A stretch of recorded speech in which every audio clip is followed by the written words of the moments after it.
Limitadong supply ng baboy nararanasan sa Ilocos Sur. Presyo ng karne ng baboy tumaas. May ulat si Ivy Hernando.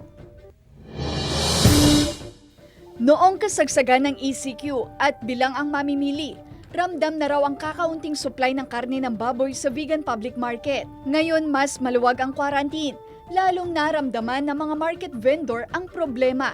Adon na tinagsardengan ma'am, tawa mo ngard maparte. No, bilangan dati awang aglako dito, halaga sang sangapulo na. Kahit maliliit pa, pilit na raw nilang kinakatay ang mga baboy may maibenta lang.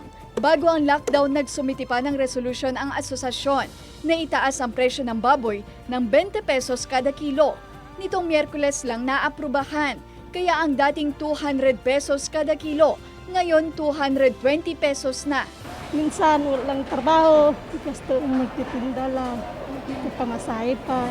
Kasi sa totoo lang, maraming natatakot na mag-alaga ng baboy. Sa tingin ko, hindi naman magkakaubusan. Kaya lang may kunting kakulangan.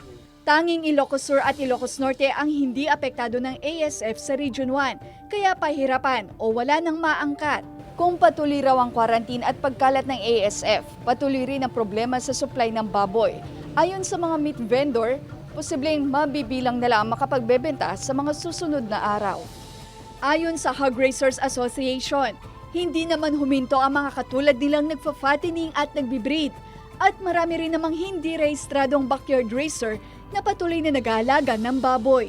Kasama si Norman Raca, Ivy Hernando, Balitang Amyanan.